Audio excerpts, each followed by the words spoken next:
മാന്യപ്രേക്ഷകർക്ക് നമസ്കാരം. ന്യൂസ് 80 ചാനലിൽ നടന്നിട്ടുള്ള ഒരു ചർച്ചയോടെ ശ്രീജിത്ത് പണിക്കരുണ്ട്, അതേപോലെ തന്നെ രാഹുൽ ഈശ്വർ, അവതാരകൻ മഞ്ജുഷ്, ഇവര് നടത്തിയ ഒരു ചർച്ചയുടെ ഒരു ചെറിയ ഭാഗം ഞാൻ ഇവിടെ കൊടുക്കാം.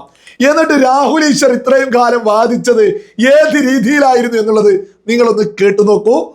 ഈ ശ്രീജിത്ത് പണിക്കര് രാഹുൽ ഈശ്വറിനെ അത് തൊലി ഉരിയുന്നുണ്ട് എന്നുള്ളതാണ് യാഥാർത്ഥ്യം. നിങ്ങളൊന്ന് കേട്ടു നോക്കൂ. ഈ വിഷയങ്ങളിലൊക്കെ രാഹുൽ എടുക്കുന്ന നിലപാട് പലപ്പോഴും സംശയത്തിന് ഇട നൽകിയിട്ടുണ്ട് ഈ സാമൂഹ്യ മാധ്യമങ്ങളിൽ, അല്ലെ? തീർച്ചയായിട്ടും അത് മുഖ്യധാരാ മാധ്യമങ്ങളിലടക്കം, സാമൂഹ്യ മാധ്യമങ്ങൾ മാത്രമല്ല മുഖ്യധാരാ മാധ്യമങ്ങളിലടക്കം അതുണ്ട്. അതെന്താണെന്ന് വെച്ചാൽ ന്യൂനപക്ഷങ്ങളാകുമ്പോൾ അവരുടെ ഒരു കോസിന് വേണ്ടിയിട്ട് നിൽക്കുന്ന സമയത്ത് നമുക്ക് ഉപയോഗിക്കാൻ പറ്റുന്ന കുറേ വാക്കുകളുണ്ട് ഇത്തരം ചർച്ചകളിൽ. ഈ ബാലൻസ് പോലത്തെ വാക്കുകളല്ല, ഇസ്ലാമോഫോബിയ എന്നുള്ള വാക്ക്, അങ്ങനത്തെ സ്ഥലങ്ങളിൽ രാഹുലും അത് ഉപയോഗിക്കാറുണ്ട്. ഇത് ഇസ്ലാമോഫോബിക് ആയിട്ട് നമ്മൾ മാറുന്നതിൻ്റെതാണ്, നമ്മുടെ സൊസൈറ്റി അങ്ങനെ ആകരുത്, ഇത് ഇസ്ലാമോഫോബിക്. രാഹുൽ ആ വിഷയങ്ങൾ ഏറ്റെടുക്കാറുണ്ട്. അപ്പോൾ ഞാൻ പറയുന്നത് അവരുടെ ഒരു ചാമ്പ്യനായിട്ട് നിൽക്കുന്ന സമയത്ത് വന്ദേമാതരം പാടണം എന്നുള്ള നിലപാടാണ് രാഹുലിൽ നിന്നാണ് ഞാൻ മനസ്സിലാക്കുന്നത്.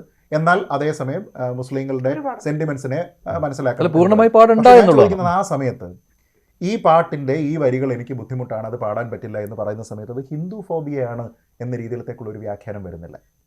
മറിച്ച് ഇസ്ലാമോഫോബിയ നമ്മൾ ഫ്രീലി പറയും. പക്ഷേ ഹിന്ദു ഫോബിയ ഉള്ളത് കൊണ്ടാണ് ഇത് പാടാത്തത്. ആ ഹിന്ദു എന്ന് ഞാൻ അവിടെ പറയുന്ന ഒരു മതമല്ല, ആ ഹിന്ദു എന്ന് പറയുന്നത് ഈ നാടിന്റെ സംസ്കാരമാണ്. നമ്മളൊരു രാജ്യത്ത് ഭൂരിപക്ഷമായി നിൽക്കുമ്പോൾ നമ്മൾ ഹിന്ദുക്കളാണ് ഈ രാജ്യത്ത് 140 100 110 കോടി. നമ്മളാണ് പലപ്പോഴും ആക്റ്റീവായിട്ട് വിട്ടുവീഴ്ചകൾ ചെയ്യേണ്ടത്. നമ്മളാണ് ആൾക്കാരെ ഇൻക്ലൂഡ് ചെയ്യുന്നത്.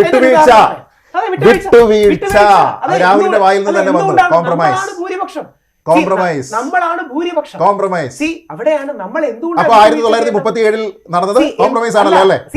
കൺസെൻസസ് അല്ലല്ലോ. നേതാജി വിട്ടുവീഴ്ച ചെയ്തതാണ്. അതാണ്, അതായത് നേതാജിയെ ഇഷ്ടപ്പെടുമ്പോഴും നേതാജി അന്ന് ചെയ്തത് വിട്ടുവീഴ്ചയാണ് എന്നും ആ വിട്ടുവീഴ്ച പരാജയമായിരുന്നു എന്നും അല്പം മുമ്പ് ഞാൻ പറഞ്ഞേ. എന്തുകൊണ്ടാണ് അത് കൺസെൻസസ് ആണെന്ന് പറഞ്ഞ രാഹുൽ, ഒരു സെക്കൻഡ് രാഹുൽ, അത് കൺസെൻസസ് ആണെന്ന് പറഞ്ഞ രാഹുൽ ഇപ്പോ അറിയാതെ രാഹുലിന്റെ വായിൽ നിന്ന് വിട്ടുവീഴ്ച എന്ന വാക്ക് വന്നത്, സമവായം അല്ല വന്നത്. സമവായം ഉണ്ട്. ഇനി വിട്ടുവീഴ്ച എന്ന വാക്കെടുത്താൽ തന്നെ, സമവായം തീർച്ചയായും വേണം, വിട്ടുവീഴ്ച എന്ന വാക്കെടുത്താൽ തന്നെ ഭൂരിപക്ഷ സമുദായമാണ് പലപ്പോഴും ആ എക്സ്ട്രാ മൈൽ പോകേണ്ടത്. അതിനൊരു നിങ്ങൾ കേട്ടില്ലേ? അതായത് വന്ദേ മാതരം പൂർണ്ണമായിട്ട് ആലപിക്കണം എന്നുള്ളത് തന്നെയാണ് ശരി, പക്ഷെ നമ്മൾ വിട്ടുവീഴ്ച ചെയ്തു കൊടുക്കണമെന്നാണ് രാഹുൽ ഈശ്വറിന്റെ വാദം.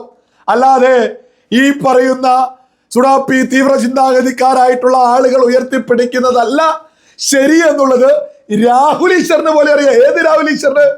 ഈ വന്ദേ മാതരം പൂർണ്ണമായിട്ട് ആലപിക്കരുത് എന്ന് പറയുന്ന ആളുകളെ പിന്തുണയ്ക്കുന്ന രാഹുൽ ഈശ്വർ തന്നെ പറയാണ് അത് ഇവിടെ ഭൂരിപക്ഷമായതുകൊണ്ട് മറ്റുള്ളവർക്ക് വിട്ടുവീഴ്ച ചെയ്തു കൊടുക്കണമെന്ന്.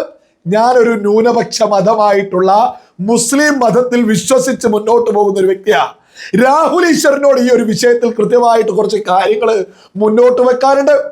അതായത് നീതി ഏതു ഭാഗത്താണോ അവിടെയാണ് നിൽക്കേണ്ടത്. ഈ നാടിന്റെ സംസ്കാരമല്ലേ വന്ദേ മാതരത്തിൽ പൂർണ്ണമായിട്ട് ആലപിക്കുന്നത്. ഇവിടെ ആലപിക്കരുത് എന്ന് പറയുന്ന വരികൾ ഈ നാടിന്റെ സംസ്കാരത്തോട് ചേർന്ന് നിൽക്കുന്ന സുന്ദരമായ വരികളല്ലേ. അതിന് വേണ്ട എന്ന് പറയുന്നവരെ എന്ത് വിട്ടുവീഴ്ച ചെയ്തു കൊടുക്കാനാണ് നിങ്ങൾ ഈ പറയുന്നത്? ഇത് മുമ്പും കോൺഗ്രസ് ഒരു വിട്ടുവീഴ്ച ചെയ്തു കൊടുത്തത് കൊണ്ടല്ലേ മതത്തിന്റെ പേരിൽ പാകിസ്ഥാൻ എന്നൊരു ഭീകര രാജ്യം രൂപം കൊണ്ടത്? അന്ന് ഞാൻ കൃത്യമായിട്ട് പറയാണ്, അന്ന് മുസ്ലിം മതപണ്ഡിതൻ കൂടിയായിട്ടുള്ള കോൺഗ്രസിന്റെ സമുന്നതനായിട്ടുള്ള നേതാവായിട്ടുള്ള മൗലാന അബ്ദുൽ കലാം ആസാദ് ഉൾപ്പെടെയുള്ള ഒരുപാട് മുസ്ലിങ്ങൾ ഈ വന്ദേ മാതരം പൂർണ്ണമായിട്ട് ആലപിച്ച് മുന്നോട്ട് പോയിട്ടുണ്ട്. എന്നാൽ അന്നത്തെ തീവ്ര ചിന്താഗതിക്കാരായിട്ടുള്ള അന്നത്തെ പാകിസ്ഥാൻ എന്ന ഭീകര രാജ്യത്തിന് രൂപം കൊടുത്തിട്ടുള്ള അന്നത്തെ മുസ്ലിം ലീഗാണ് ഇതിന് ഈ വരികൾ പാടില്ല എന്ന് പറയുന്നത്. അതായത് അന്നത്തെ തീവ്ര ചിന്താഗതിക്കാരായിട്ടുള്ള ആളുകൾ. അതിന് കോൺഗ്രസ് ഈ പറഞ്ഞ രാഹുലിന്റെ വാദം പോലെയുള്ള വാദങ്ങളൊക്കെ ഉയർത്തിയിട്ടായിരിക്കാം അന്നത്തെ മുസ്ലിം ലീഗിന്റെ കാൽക്കൽ ഈ പറയുന്ന കോൺഗ്രസ് അങ്ങ് അടിയറവ് പറഞ്ഞു. അപ്പൊ ആ വരികൾ അവിടെ നിന്ന് മാറ്റുകയും ചെയ്തു. പിന്നീട് മതത്തിന്റെ പേരിൽ മറ്റൊരു രാജ്യം പോലും ഉണ്ടായി എന്നുള്ളത് സകല മലയാളികൾക്കും അറിയാവുന്നതാണ്. എന്നിട്ടും ഈ കാലത്ത് ഈ 80ാം സ്വാതന്ത്ര്യ ആഘോഷത്തില് വളരെ സുന്ദരമായിട്ട് ഇവിടെ വന്ദേമാതരം പൂർണ്ണമായിട്ട് രാജ്യത്ത് ആലപിച്ചു.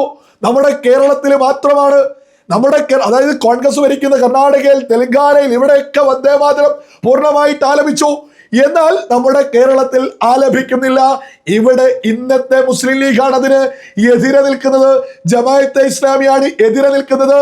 നിങ്ങൾ ഭൂരിപക്ഷമായതുകൊണ്ട് ന്യൂനപക്ഷത്തെ പിന്തുണയ്ക്കണമെന്ന് പറയുന്നത് ന്യൂനപക്ഷ മതവിശ്വാസത്തിലുള്ള ബോധവും വിവേകവുമുള്ള രാജ്യത്തിന്റെ സംസ്കാരത്തോട് ചേർന്ന് നിൽക്കുന്ന ഒരു മുസൽമാനും അംഗീകരിക്കുന്നില്ല. നിങ്ങൾ ഇവിടെ പിന്തുണയ്ക്കുന്നത് സുഡാപ്പികളെയാണ്, ജിഹാദികളാണ്. നിങ്ങൾ അറിയാതെയോ ഒന്നെങ്കിൽ അറിഞ്ഞുകൊണ്ട് തന്നെയായിരിക്കും, ഒരുപക്ഷെ അറിയാതെ ആയിരിക്കും നിങ്ങൾ ഈ പിന്തുണയ്ക്കുന്നത് തീവ്ര ചിന്താഗതിക്കാരായിട്ടുള്ള സുഡാപ്പികളെയാണ്. അത് ഈ നാടിന് അപകടം മാത്രമേ വരൂ. ഈ നാടിനോട് ചേർന്ന് നിൽക്കുന്ന ഒരു മുസൽമാനോ ഒരു മതത്തിൽപ്പെട്ട ഒരാൾക്ക് പോലും ആ വന്ദേമാതരം പൂർണ്ണമായിട്ട് ആലപിക്കുന്നതിനോട് ഒരു എതിർപ്പില്ല.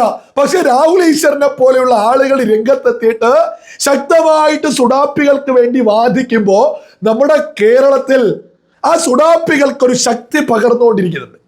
ആ ശക്തി പകരുന്നത് നമ്മുടെ നാടിന് അപകട. നമ്മൾ സ്വാതന്ത്ര്യ സമര കാലത്ത് നമ്മൾ കണ്ടതല്ലേ, നമ്മുടെ രാജ്യത്തെ കീറി മുറിച്ചിലെ മതത്തിന്റെ പേരിൽ ഇതേ വന്ദേമാതരത്തെ എതിർത്തവരായിരുന്നു. ഇന്നും അതിനെ എതിർക്കുന്നവരെ എന്തിനാണ് രാഹുൽ ഈശ്വറൊക്കെ ഇങ്ങനെ പിന്തുണക്കുന്നത്? എന്തിനാണ്? നമ്മുടെ നാടിന്റെ ഐക്യം വേണം. അത് ഈ സംസ്കാരത്തോട് ചേർന്ന് നിൽക്കുന്ന എല്ലാ മതങ്ങളിൽപ്പെട്ട ആളുകളുമായിട്ട് നല്ല ഐക്യത്തോടു കൂടി തന്നെ മുന്നോട്ട് പോകണം. അത് തീവ്ര ചിന്താഗതിക്കാർക്കുള്ള പിന്തുണയാവരുത്.